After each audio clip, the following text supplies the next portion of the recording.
अस्सलाम वालेकुम। आज हम मस्जिद में हैं और ये मस्जिद का बाहर है। और ये देखिए, इधर बाहर टीवी लगा है, उधर अल्लाह लिखा हुआ है और अंदर अजान, ये वो नमाज हो रही है। ये किंगस्टन मस्जिद है और हम इत्तेकाफ वाले लोगों को खाना देने आए हैं। यहाँ मेरा भाई भी अंदर बैठा हुआ है, तो हम उनको ऐसे घर का खाना बनाया हुआ देने के लिए आए हुए हैं। और देखिए अभी कितना अच्छा मौसम हो रहा है। तो जो ऊपर की जगह है उधर औरतें पढ़ती है और नीचे की जगह आदमियाँ। बहुत बड़ा सा सेक्शन, बहुत बड़ा है मस्जिद वैसे तो नीचे आदमी होते हैं, इधर तरावी सारे नमाजें पढ़ाई जाती हैं। तो हर दिन रमज़ान के वक्त खाना भी आता है, ऐसे चावल के डब्बे जैसे बिरयानी हो जाए या पुलाव, और पिज़्ज़ा के डब्बे आते हैं। तो हर दिन जैसे पूछते हैं कितने लोग के ऊपर, तो फिर हम बोलते हैं, फिर उसके हिसाब से चावल और पिज़्ज़ा देते हैं। और हम नमाज पढ़ कर आगे हैं, तो हम अब इधर बैठ गए। इधर हर दिन मस्जिद में पढ़ाते भी है बच्चों को। मेरी अम्मी बहुत साल पहले पढ़ाती थी, इधर टीचर होती थी। और इधर हर दिन लोग बच्चे पढ़ते हैं, कुरान पढ़ाते हैं और इस्लाम के बारे में भी पढ़ाते हैं, तो इस्लामिक स्टडीज़। और वो 27 रात को हम सारी रात इधर रहेंगे, तो सहूर करेंगे इधर भी, और फिर वो खाना देते हैं इस रात को। और सारी रात दुआएं लोग मांगते हैं, बहुत लोग आते हैं। ईद के दिन पर भी पूरा फुल पैक्ड होता है, बहुत रौनक होते हैं, सारे लोग हर जगह होते हैं। 4 नमाज़ें होती है, तो आप किसी भी वक्त पर उन चारों में से आ सकते हैं। इसलिए बहुत लोग होते हैं ना, तो इसकी वजह से उनको 4 दफ़ा करना होता है। पैसे देते हैं खाना मंगवाने के लिए, तो फिर लोग मस्जिद में इफ्तारी खोल सकते हैं। और फिर कभी कभी लोग घर से भी चीज़ें। अभी दुआ होने लगी है, तो आप भी सुन लें। اللهم اجعل القرآن لنا إماما ونورا وهدى ورحمة يا رب العالمين. اللهم ذكرنا منه ما نسينا وعلمنا منه ما جهلنا وارزقنا تلاوته آناء الليل وأطراف النهار واجعله لنا حجة يا رب العالمين. اللهم اصلح لنا ديننا الذي هو عصمة أمرنا، واصلح لنا دنيانا التي فيها معاشنا، وأصلح لنا آخرتنا التي فيها معادنا، واجعل الحياة زيادة لنا في كل خير، واجعل الموت راحة لنا من كل شر.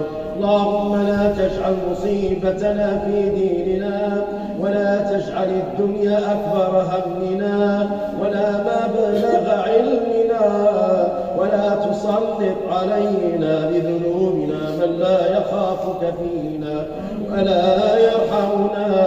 اللهم إنا نسألك عيشة هنية وميتة سويا ومردا غير مخز ولا فاضح.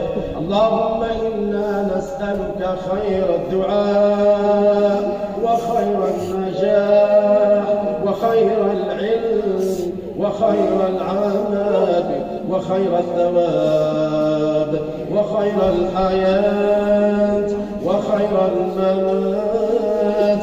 ربنا تقبل منا إنك أنت السميع العليم، وتب علينا يا ربنا إنك أنت التواب الرحيم. اللهم ثبتنا وثقل موازيننا.